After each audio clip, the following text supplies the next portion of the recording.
تحریک لبیک پاکستان کی حکومت اگر آج پاکستان کے اندر ہوتی اور حضور کے غلاموں کی حکومت ہوتی اصل میں، تو آج فلسطین کے مسلمان پتھروں سے کم از کم نہ لڑ رہے ہوتے کہ جو IMF کے بیکاری ہوں اور جو عالمی بینکوں کے بیکاری ہوں، وہ کیا جن کی خود سانس اسرائیل کے دوروں سے چلتی ہو یا اسرائیل کی سپورٹ سے یا خفیہ سپورٹ سے چلتی ہو، وہ کبھی فلسطین کے لیے کھڑے ہو سکتے ہیں؟ یہ تحریک لبیک کا مسئلہ تو نہیں ہے، یہ نون لیگ کا مسئلہ تو نہیں ہے، یہ PTI کا تو مسئلہ نہیں ہے۔ آج تو چاہیے تھا پاکستان کا وزیر اعظم، پاکستان کا آرمی چیف، پاکستان کے صدور، پاکستان کی تمام فضائیہ اور بحری فوج کے شارع دستور پر اعلان کرتے کہ جمعے کے بعد کٹھے ہونا۔ ہم یہاں یہ چند لوگ کرنا بیٹھے ہوتے، شارع دستور پر میلوں عوام ہوتی، دنیا کو پیغام جاتا تھا کہ یہ قوم واقعی فلسطین کے ساتھ کھڑی ہے۔ ہم منافق ہیں بحیثیت ریاست بھی، بحیثیت حکومت بھی منافق ہیں، بحیثیت قوم بھی منافق ہیں۔ ہم منافقت کا کردار ادا کر فلسطین کے ساتھ کھڑے ہیں۔ کہاں کھڑے ہیں؟ میں کہاں کھڑا ہوں؟ چبرجی میں۔ اس سے تو ان کو کوئی فائدہ نہیں۔ السلام علیکم سر۔ السلام۔ سر بھائی، اگر اس وقت پاکستان میں تحریک لبیک پاکستان کی گورنمنٹ ہوتی تو پاکستان تحریک لبیک فلسطین کے لیے کیا کرتا؟ بسم اللہ الرحمن الرحیم۔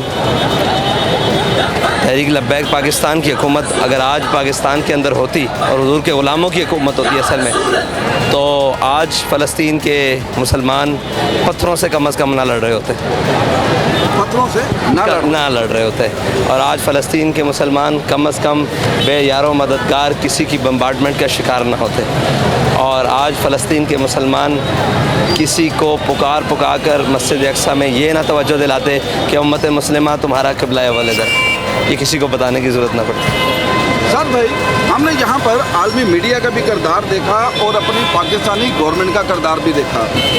دینی مدارس کے نام پر، دین کے نام پر بہت سی جماعتیں اربوں خربوں روپیہ اکٹھا تو کرتی ہیں، لیکن جب بات آتی ہے کسی اسلامی ممالک میں جنگ کی، کسی مسجد کی حفاظت کی، یہ ہمیں بیک فوٹ پر دکھائی جاتی ہیں۔ یہاں پر تمام اسلامی مدارس کو کیا کردار ادا کرنا چاہیے؟ دیکھیں، اسلامی مدارس تو اسلام کے قلعے ہیں، یہاں ہر ایک نے اپنے اپنے سیکٹ اور اپنی اپنی شخصیت کے قلعے بنائے ہوئے ہیں۔ آپ ابھی کسی مذہبی شخصیت کے بارے میں بات کریں، کل آپ اپنے خلاف FIR بھی دیکھیں گے، روڈ کے اوپر جلوس بھی دیکھیں گے، اور ان کے جناب چاہنے والے وہ سوشل میڈیا پر بھی اور میڈیا پر طوفان بپا کر دیں گے۔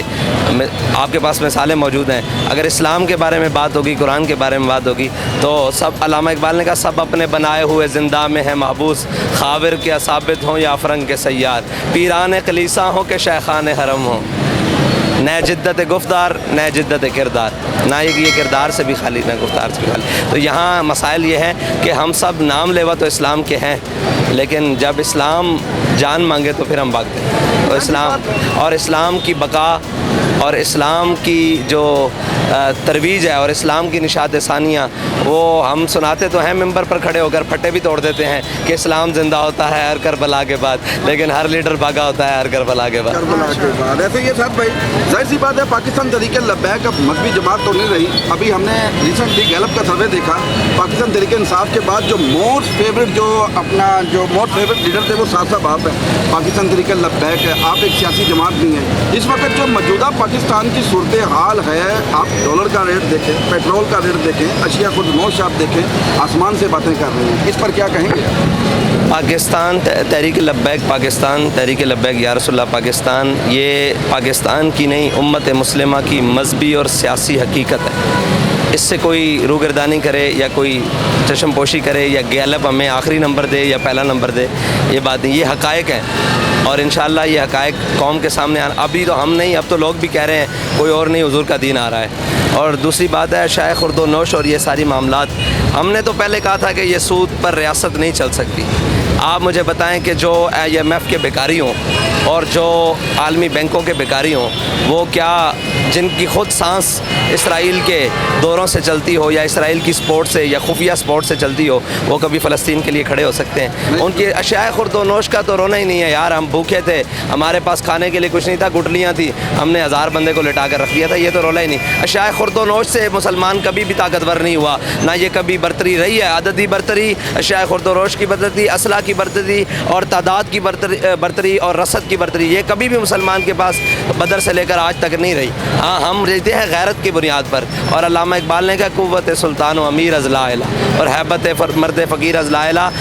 حضور نے فرمایا مومن جسد واحد کی طرح ہے, اگر سر میں درد ہوگا تو پورا جسم بے چین, کہیں بھی جسم کے حصے میں کوئی درد ہوگا, کئی تکلیف ہوگی تو پورا جسم بے چین. تو مجھے یہ بتائیں, ہم اپنے ایمان کا اظہار جتنے لیول پہ بھی کرنے آئے ہیں کہ ہمارے جسم میں درد ہے, فلسطین کو درد ہے, تو جن کے جسموں میں درد نہیں وہ ریاستی ذمہ داری کیوں نہ ہو, وہ مسلمان ہیں, وہ مومن ہیں. مومن کے تو جسم میں درد ہوتا ہے, وہ تو مومن نہیں ہے.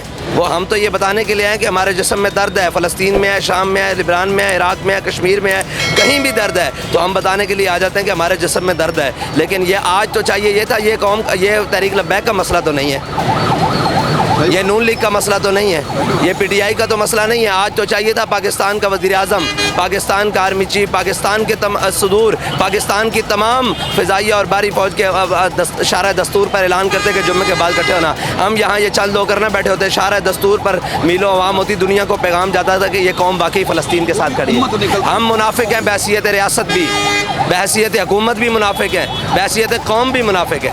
ہم منافقت کا کردار ادا کر فلسطین کے ساتھ کھڑے ہیں. کہاں کھڑے ہیں؟ میں کہاں کھڑا ہوں؟ چبرجی میں. اس سے تو ان کو کوئی فائدہ نہیں. کوئی فائدہ نہیں, صحیح بات ہے.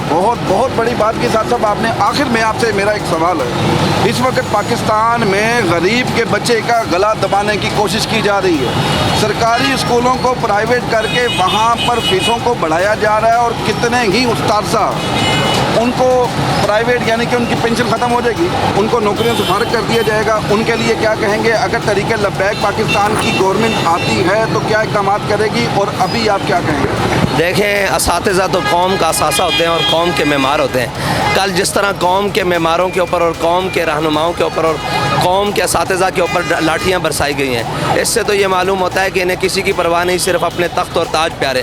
تو یہ تیار رہیں کہ یہ لوگ, میں نے کل چھوٹے چھوٹے اسکولوں کے بچوں کے اوپر روڈ کے اوپر مار کھاتے بھی دیکھا اور اپنے اساتذہ کی حفاظت بھی کرتے ہیں. میں ان تاج و تخت رکھنے والے سب کو کہتا ہوں کہ تیار ہو جاؤ.